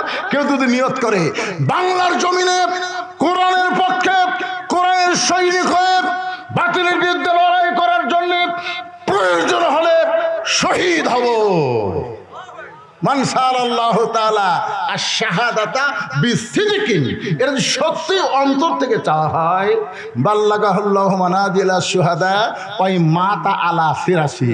এইরকম নিয়ত যারা করেছে, তারা যদি নিজের বিছনায় মৃত্যুবরণ করে, হাসরের ময়দানে আল্লাহ তাকে শহীদদের কাতারে দাঁড় করাইয়া দিবে। আপনারা বলেন তো, শহীদদের কাতারে যারা দাঁড়াবে তাদের কোনো হিসাব আছে? কোনো হিসাব নেই। তাহলে আপনার কি নিয়ত করতে পারেন যে আল্লাহ খালি কোরআনের ওয়াজ শুনবো না, আগামীতে বাংলাদেশে কোরআন বিজয়ের জন্য যা করা দরকার আমরা তাই করব। কারা কারা কোরআন বিজয়ের আন্দোলনে শরীক হতে রাজি? দুই হাত তুলে আমার আল্লাহকে দেখাতে হবে। লিল্লাহে তাকবীর। মাশাআল্লাহ, কলজা ভরে গেল রে। এখন আমার সঙ্গে একটা স্লোগান দেবেন, আল কোরআনের আলো। কোনটা করলেন না? সংসদে শোনেন, এটি যদি অন্য দলের লোক থাকে তারা সংসদে চাবি না, কিন্তু শোনেন একটু অ্যাঙ্গেলে মারেন, অ্যাঙ্গেল বোঝেন না? যেই বলবো আল কোরআনের আলো, আপনার বলবেন সব জায়গায় যা আলো। সব জায়গায় যদি বলেন তার মধ্যে সংসদ আছে না নাই? এজন্য অ্যাঙ্গেলে মার হবে। আল কোরআনের আলো, কোরআন হাদিস যেখানে, দুনিয়ার মুসলমান লিল্লাহে তাকবীর। এখন বড় হাদিসের দিকে খেয়াল করেন, মা আহাদান ইয়াদখুলুল জান্নাতা ইউহিব্বু আন ইয়ারজি ইলা দুনিয়া। বেহেশত পাওয়ার পরও একদল লোক দুনিয়াতে আসার জন্য ছটফট করবে, এই দুনিয়াতে আসতে চাবে। আপনারা বলেন তো ওর মাথা ঠিক আছে? মাথা ঠিক আছে? বুখারী শরীফের হাদিস দেখছেন, মা আহাদান ইয়াদখুলুল জান্নাতা ইউহিব্বু আন ইয়ারজি ইলা দুনিয়া। জান্নাত পাওয়ার পরেও তারা দুনিয়াতে আসাকে পছন্দ করবে। জানলা আমরা জান্নাতে থাকবার চাই না, আমরা দুনিয়াতে যাবার চাই। আল্লাহকে কেড়ে পাগলাই, তোরা দুনিয়াতে কি জন্য যাবার চাস? ওরা বলবে আল্লাহ দুনিয়াতে কি জন্য যাবার চাই, আপনার চাইতে কেউ ভালো যাবে না। প্রথম শহীদ হওয়ার সময় আবু সাইদ যেরকম শহীদ হয়েছে, এরকম শহীদ হওয়ার সময় যে মজা আমরা পাচ্ছি, আপনার জান্নাতও সে মজা নাই। লিমা ইয়ারা মিনাল কারামাতি, লিমা ইয়ারা মিনাল কারামাতি, যে সম্মান প্রথম শহীদ হওয়ার সময় আমরা পাইছি, সেই সম্মান আপনার জান্নাতে নাই। এজন্য দুনিয়াতে আমরা যাব ফায়ুক্তাল আশারা মাররাতান, কম করে হলো বাতিলের বিরুদ্ধে, ফ্যাসিস্টদের বিরুদ্ধে, দরকারে গুজরাতুল হিন্দে ওই মালওয়ানের বিরুদ্ধে 10 বার শহীদ হব। 10 বার আশারা মাররাতান, কম করে হলো 10 বার শহীদ হব, তারপরে আবার জান্নাতে আসবো। দুনিয়াতে বাতিল থাকবে আর আমরা জান্নাতের মধ্যে আরাম করব, এই জান্নাত আমরা চাই না। তাহলে চিন্তা করেন, জান্নাতের চাইতেও বাতিলের বিরুদ্ধে শহীদ হওয়া যদি মর্যাদা হয়, সেই সাহসদের পিয়ালা আমরা সবাই পান করতে রাজি। কারা কারা দুই হাত তুলে আমার আল্লাহকে দেখান, খালি নিয়ত করেন, ইন্নামাল আমালু বিন্নিয়াত, নিয়তের উপর আল্লাহর জাযা হয়। লিল্লাহি তাকবীর, আলহামদুলিল্লাহ। এখন আসেন মৃত্যুকে পছন্দ করার 3 নম্বর কারণ। এই কারণ বলার আগে আমি আপনাদের কাছে একটা বিষয়ে পরিষ্কার হবার চাই। আপনারা এই 2টা কারণ শুনে মৃত্যুকে আপনারা পছন্দ করেন? দেখেন সবাই বলল না, 3টা তো কইনি, 2টা শুনে আপনাদের কি মনে হলো? মুসা আলাইহিস সালাম কি পাগলাম করতেছেন নাকি? তা আপনারা সবাই এক বাক্যে বলতেছেন না। আসলে না, আসলে অন্তর দিয়ে মানুষ মরবার চায় না, মুখে মুখে। স্বামীর ক্যান্সার রোগ হচ্ছে, এখন বউ বলতেছে আল্লাহ স্বামীর মৃত্যু আমাকে দাও, আমার হায়াত স্বামীকে দাও। স্বামী বউয়ের হাত ধরে বলতেছে পাগলি, মুখে যা আসে তাই বলিস কেন? তুই জানিস আর 1.5 মাস পর আমার মৃত্যু হবে, জানিস তুই? পাগলির 1.5 মাস পর আমার ক্যান্সার হচ্ছে, 1.5 মাস পর আমি মরব। বউ কয় আপনিও বলবেন কেন? আল্লাহ আমার হায়াত আপনাকে দেখ, আপনার মৃত্যু আমাকে দেখ। স্বামীর 2 চোখ দিয়ে পানি পড়তেছে, আল্লাহ ভাগ্য করে এমন একটা বউ পাইছে আল্লাহ। কিন্তু স্বামী স্ত্রী 2 জন রাত্রে ঘুমাইছে, ওই বাড়িতে একটা আড়িয়া গরু আছিল। জোরে কন কি গরু? আড়িয়া গরু। রাত্রের বেলা দড়ি ছিঁড়েছে, দড়ি ছিঁড়া থেকে দরজা সব বন্ধ, ওই খাওয়ার জন্য গোটা বাড়ি খুঁজতেছে। হঠাৎ থেকে বারান্দার সিলভারের পাতিলের তলাত আছে চিটে লালি, ওই মুখ দিয়া জিভে বার করে, কিন্তু লালি হাতত পায় না। ওই চিন্তা করতেছে ওই লালি আমার খাওয়াই লাগবে। জোর করে যখন মাথা ঢুকেছে, কোনো মতে কান্দা একটু লম্বা হয়ে শিং শুদ্ধে ঢুকে গেছে। চিটা লালি চাটা খায় শেষ, কিন্তু পাল্লে মাথা ছাড়ে না, মানে 2 শিং দিয়ে কান্দের মতো আটকে গেছে। ওই সাড়ে খালি করে, কিন্তু পাল্লে মাথা ছাড়ে না।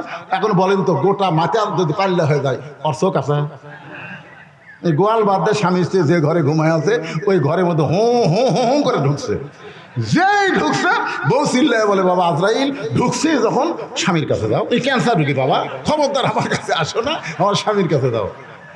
আমি চেতন পাই বলে কি হয়েছে রে? আজরাইল ঢুকছে তো আপনাকে দিকে দিলাম। তুই দিনের বেলা কইলি আমার হায়াত আল্লাহ আপনাকে দেখ আর আপনার মৃত্যু আমাকে দেখ। বউ বলতেছে এটা মুখে বলা যায় গো, কিন্তু অন্তর থেকে কেউ মরবার চায় না। দেখছেন,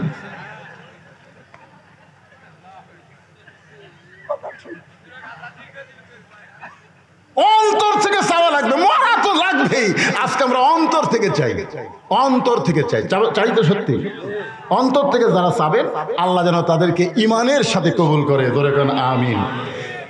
মুসা বলতেছে আল্লাহ মৃত্যুকে পছন্দ করার 3 নম্বর কারণ হলো চলতে পথে 2 দিন থামিলাম, যাবার কালে একজনারও দেখা না পাইলাম, ও আমার সাদের মালা যায় রে ছিঁড়ে, রইব না আর বেশি দিন তোদের মাঝারে, কতজনকে কত কি দিলাম, যাবার কালে একজনারও দেখা না পাইলাম, বালতু সিরুনাল হায়াতাদ দুনিয়া ওয়াল আখিরাতু খায়রুন ওয়া আবকা। মুসা বলতেছে আল্লাহ মৃত্যুকে পছন্দ করার 3 নম্বর কারণ হলো দুনিয়া হলো ক্ষণস্থায়ী আর আখিরাত হলো চিরস্থায়ী। আপনার অন্তর থেকে বলেন তো, আপনারা ক্ষণস্থায়ী পছন্দ করেন না চিরস্থায়ী পছন্দ করেন? তাহলে চিরস্থায়ী যদি পছন্দ করেন তাহলে ক্ষণস্থায়ী দুনিয়া ছাড়া লাগবে, ক্ষণস্থায়ীর মধ্যে থেকে চিরস্থায়ী পছন্দ করলে হবে না। মুসা বলতে আল্লাহ মৃত্যুকে পছন্দ করার 3 নম্বর কারণ হলো এই ক্ষণস্থায়ী জীবন পাড়ি দিয়ে চিরস্থায়ী এমন একটা জিন্দগি পাবো যে জীবন পাইলে আর কোনো দিন মৃত্যু হবে না। আমরা সেই জীবন চাই যেই জীবন পাওয়ার পরে হিসাব ছাড়া আল্লাহ যেন জান্নাত দেয়। সাইড থেকে একজন বলে হুজুর কি মনে করছেন আল্লাহ না 2-4 বছর আমাকে জাহান্নাম দিবি, তারপরে কি জান্নাত দিবি না? হ্যাঁ কি বলতেছে 12টা বাজার পর মানে ও সাইড না না না 20 বছর জেল হবে, 20 বছর। ওইখানে কান্দের হাই রে আমার জুয়ান বউ বাড়িতে আছে, আমার বাপ মা বাড়িতে আছে, সেইগুলো সব বাড়ি ছুঁয়ে 20 বছর জেলত কেমনে থাকবো? ওরে বাবারে ওরে মারে খালি কান্দে। হাকিম বলতে চকলি আইতো এই তো 20 বছর জেল না, খালি মাত্র 1 ঘন্টা একটা কাম করা লাগবে, পারবো? তাহলে তোর 20 বছর জেল মা। তখন আপনি যা বলবেন তাই, কিছুই না, ওই যে আগুনের চুলা জ্বলাচ্ছে, ঝকঝক করে আগুন জ্বলতেছে, ওর মধ্যে খালি তুই 1 ঘন্টা হাত দিয়ে থাকবো, যা 1 ঘন্টা হাত দিয়ে থাকলে তোর 20 বছর জেল মাফ হবে, যা। আপনার বলেন তো উনি কি বলবি যে 1 ঘন্টা হাত দেয় 20 বছর জেল মাফ চাই? ওই আগুনের দিকে তাকায় বলে না রে ওরে বাবা রে। হাকিম বলতেছে 1 ঘন্টা লাগবে না, মাত্র 5 মিনিট, মাত্র 5টা মিনিট আগুনের চুলার মধ্যে হাত দিয়ে থাকবো, তোর 20 বছর জেল মাফ। ওই তখন বলবে না স্যার পারবো না। তাহলে দুনিয়ার আগুন আর জাহান্নামের আগুন দুটা কি এক? আল্লাহ রাসূল বলেছে জাহান্নামের আগুনকে 70 বার পানিতে চুবড়ায়া চুবড়ায়া আগুনের পাওয়ার কমায়া তারপরে আল্লাহ দুনিয়াতে দিছে। আর সেই আগুনের মধ্যে যদি আপনি 5 মিনিট হাত দিয়ে থাকবার না পারেন তাহলে 2-4 বছর আপনি জাহান্নামে থাকবেন। তার মানে আজকের আলোচনা শোনার পরে সকলে নিয়ত করেন আল্লাহ যেন আমাদেরকে বিনা হিসাবে জান্নাত দেয়। আর বিনা হিসাবে জান্নাতে পাবার গেলে এই জীবনটা আমরা আল্লাহ রাস্তায় দিবার চাই। রাজি আছেন সবাই? আল্লাহ যেন কবুল করে, জোরে বলে আল্লাহুম্মা আমিন। এখন আল্লাহ রাস্তায় জীবন দিবার গেলে আল্লাহ কোরআনে বলেছেন ইন্না সালাতি ওয়া নুসুকি ওয়া মাহইয়ায়া ওয়া মামাতি লিল্লাহি রাব্বিল আলামিন। এখানে 4টা জিনিস আছে, ধরে কোন কয়টা? 1 নম্বর হলো নামাজ। আপনার ফজরের নামাজ না না ফজর নামাজ তো আসেনি, এশার নামাজ। ও দেখ ছেলে ওদের পাঞ্জে গদ উঠলো, মানে নামাজের কথা করে দেখবেন। আমি এই যে দীর্ঘ 43 বছর, যে বছর দিয়ে আমার 43 বছর হবে ওয়াজের বয়স, আমি দেখছি এই 43 বছর ওয়াজের মধ্যে এই নামাজের ওয়াজ করলে মানুষ বেশি বেজার হয়, আর এই সুদ ঘুষের ওয়াজ করলে মানুষ বেশি বেজার হয়। যখন সুদের ওয়াজ করবেন আর ওয়াজ জান না রে, এমন এক ওয়াজ ধরলো। আপনি বলেন নামাজ ছাড়া কোন মুক্তি আছে? লা সালাতা লা ঈমানা, যার নামাজ নাই তার ঈমান নেই। বাইনাল আবদি ওয়াল কুফরি তরকুস সালাত, বান্দা কাফেরের মধ্যে পৃথক করার জিনিসটার নামই হলো নামাজ। অনেকে মনে করে হুজুর আমরা কি জুম্মার নামাজ পড়ি না? আপনি কি মনে করেন আমরা কি জুম্মা পড়ি না? আচ্ছা, যারা জুম্মা পড়ো, আল্লাহর একটা আয়াত আছে, লা তাকনাতু মির রাহমাতিল্লাহ ইন্নাল্লাহা ইয়াগফিরুয যুনুবা জামিয়া ইন্নাহু হুয়াল গাফুরুর রহিম। এই আয়াতের শানে আল্লাহ বললেন আমি রহমত, দয়াবান, গাফুরুর রহিম। শুধু জুম্মার নামাজ যারা পড়েছো তাদেরকে আমি আল্লাহ তাআলা জান্নাত দিয়ে দিলাম। যাও। তখন জুম্মা পার্টিরা যা খুশি হয়ে উঠলেন, কে শেষে যে আগে বাড়াছি 5 ওয়াক্ত পড়িনি, আল্লাহ আমাকেও জান্নাত দিল। আরে এক দৌড়ে জান্নাতের কাছে যায়, দেখবে জান্নাতের দরজার বিশাল একটা তালা। তো বলবে আল্লাহ জান্নাত দিলেন, দরজার তালা কেন? আল্লাহ বলে পকেট হাতে দেখ, চাবি আছে।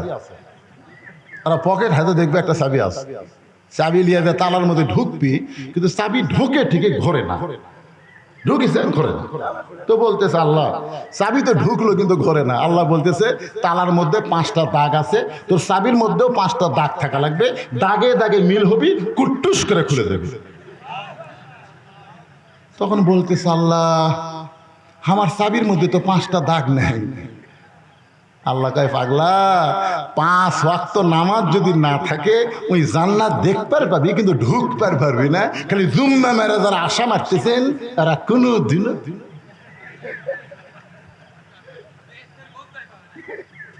জান্নাত দেখতে পারবেন নামাজের কারণে, কিন্তু ঢোকার কোনো উপায় থাকবে না। এই জন্যে ভাইজান 5 ওয়াক্ত নামাজ, ইন্নাস সালাতি, নামাজ কার জন্যে? ওয়া নুসুখি, এখানে বলা হয়েছে কুরবানি। এই কুরবানি মানে গরু খাসি কুরবানি না। এই কুরবানি নিয়ে আমি একটা গান গাবো ছোট্ট করে আপনাদের বোঝানোর জন্য। যদি বোঝেন ভালো, তারপরে ব্যাখ্যা করা লাগবে না। গানটাকে শুরু করব। ইমানের দাবি যদি কুরবানি হয়, সেই দাবি ঘরে বসে থাকা নয়। ইমানের দাবি যদি কুরবানি হয়, সেই দাবি ঘরে বসে থাকা নয়। ইমানের দাবি হলো কিছু বিনিময়, ইমানের দাবি হলো কিছু বিনিময়। সেই বিনিময় যদি কলিজার ঘাম হয়, সেই ঘাম দিতে যেন তৈরি থাকি।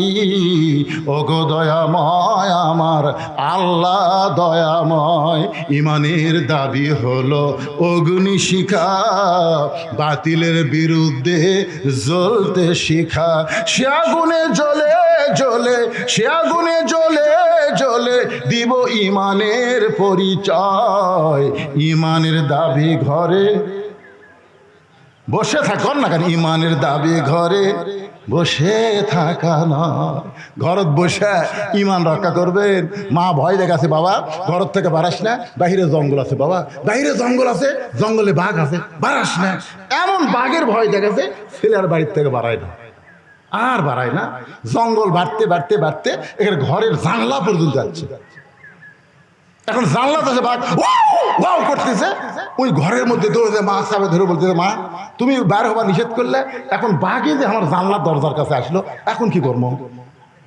তখন মা বলতেছে, আমি ভুল ওয়াজ করছি বাবা, আমার ওয়াজ করা লাগতো বার হরে, খালি হাতে বাড়াস না, দাও কুড়াল না বার হ। জোরে কোন কথা ঠিক কিনা? বার হ, খালি হাতে বাড়াস না, দাও কুড়াল লাঠি না বার হ। তাহলে কিন্তু আজকে বাঘ তোমার জানলা পর্যন্ত আসতে পারত না। 15.5 বছর আমরা ভয়ে ঘরের মধ্যে ছিলাম, অন্যায় বাড়তে বাড়তে আমাদের জানলা দরজা পর্যন্ত এসে গেছিল। কিন্তু আমাদের বাংলাদেশের তৌহিদি ছাত্র জনতা জীবন দিল, আহত হলো, যার কারণে জঙ্গল সাফ হলো। এখন নেকড়ে বাঘ ভারতে পালায় গেল। আল্লাহর ওলি বলেছিলেন এমন একটা সময় আসবে পালানার গর্ত ইন্দুর পাবে না। জোরে কোন কথা ঠিক কিনা? গাছের গোড়া নাড়া দিবে, দিল্লি দাদা বাবু নানা বাড়ি গিয়ে পড়বা। আজকে সেইটা আমরা দেখতেছি। শুধুমাত্র আমাদের ছেলেরা ঘরে বসেছিল না, ইমানের দাবিতে তারা ঘর ছেড়ে রাস্তায় ছিল। বাবা ফোন করেছে, মা ফোন করেছে, ভাই ফোন করেছে, একটা কথাই বলেছে, অন্যায়ের কাছে আর মাথা নত করবো না। বিএনপি এত বড় দল হয়ে ঘরের মধ্যে ঢুকে গেছে, জামাত ইসলাম অনলাইনে মিটিং করতেছে, সমস্ত অফিস আদালতে চাবি মাইরা দিছে। এভাবে আর চলতে দেওয়া যায় না। রক্ত দিব, জীবন দিব, বাংলাদেশের ফ্যাসিজ মুক্ত করবো। জোরে কোন কথা ঠিক কিনা? এই জন্যে আমাদের ইমানের দাবি বসে থাকা যায়। খালি বসে আছিল 500 টাকার গোস্ত 550, পরের হাটে গেছে 600, পরের হাটে গেছে 650। কে রে, এই হারে তো গরুর দাম বাড়তেছে না, কিন্তু পরের হাটে জামাই যাচ্ছে, এখন বলতেছে জামাই যাচ্ছে আজ কিন্তু 1 কেজি হবে না, 2 কেজি লাগবে। তো 650, 650, 1300 টাকা মনে করে 1500 টাকায় গোস্ত নেওয়ার পরে দিচ্ছে যে আমাকে 200 টাকা ফেরত দিবে। এখন গোস্তওয়ালা 100 টাকা দিচ্ছে। তো বলতেছে ভাই কে? 700। তখন দেখতেছে 700, দেখে তাকে দেখে যে যে গোস্ত বেচতেছে ওটা একটা বড় খাটিয়া আর একটা দাও। গোস্ত টোপলারে থুয়ে খফ করে দাও নিয়েছে, খফ করে এমন ভাবে নিছে, খফ করে জিঙ্গা বিড়া ইন্দুর ধরে খফ করে দাও নিয়ে ওই লাঠি খাটিয়ার ওপর মারছে। লাঠি মারে বলতেছে গাড়ির ওপর দাও ধরে, এখন বল কত করে কেজি? এতদিন মুখ খুলিনি, তুই ইচ্ছা মতো দাম বাড়াচ্ছ, এখন বল কত করে কেজি? কষায় বলতেছে আপনি যা দিবেন তাই, আপনি যা দিবেন তাই, আপনার কাছে কোনো দরদাম নাই ভাই, দরকার ফিরে লিয়া যান ভাই, এইটা কেন ভাই? কি অন্যায়কে প্রশ্রয় দেওয়া যাবে না, যেখানে অন্যায় সেখানে বাধা দিতে হবে। ধরে কথা কন না কে? মুয়াজ্জিন বলতেছে হুজুর যে হারে চোর শুরু হয়ে গেছে আলী মাহমুদপুর, আপনি একটু দোয়া করেন তো। এশার নামাজের পরে ইমাম বলতেছে মুসল্লি ভাইরা জরুরি এলাম, যে হারে আলী মাহমুদপুর চুরি শুরু হয়ে গেছে, এই চোরের হাত থেকে বাঁচতে গেলে 3 বার সূরা ফাতিহা, 7 বার আস্তাগফিরুল্লাহ, 11 বার দরুদ শরীফ পড়েন। সবাই যখন পড়িছে তখন ইমাম সাহেব সবাইকে নিয়ে বলতেছে ভাই খুব ভালো করে খেলে মনোরথ করা লাগবে, চোখের পানি বার করে। তো ইমাম বলতেছে আল্লাহ চোরের হাত থেকে আলী মাহমুদকে হেফাজত করো আল্লাহ, এই হারে অস্ট্রেলিয়ান গাবিগুলো চুরি হয়ে যাচ্ছে আল্লাহ, চোরের হাত থেকে বাঁচাও। চোর মসজিদের বাহির থেকে জানলা দিয়ে বলতেছে আমি কারণ চোর জানে দোয়া দিয়ে চুরি বন্ধ হবি না, চোর এটা জানে। এই জন্যই তো বিশ্ব ইজতেমায় এত লোক কেন যায়, সুদেরও ঘুষেরও মদারও সব যায়। আখেরি মোনাজাত হচ্ছে হুজুর, আখেরি মোনাজাত সালা নামাজ পড়ছো, আমার এলাকার একটা হাইস মাইক্রো ভাড়া গেছে, টাঙ্গাইল গেছে, আমার কাছে বলছে হুজুর আপনি দেখছেন 208 গম্বুজ মসজিদ দেখছেন হুজুর? আমরা গেছিলাম হুজুর, মসজিদ দেখাচ্ছি হুজুর, মসজিদ ছাদের উপর চলছো সেই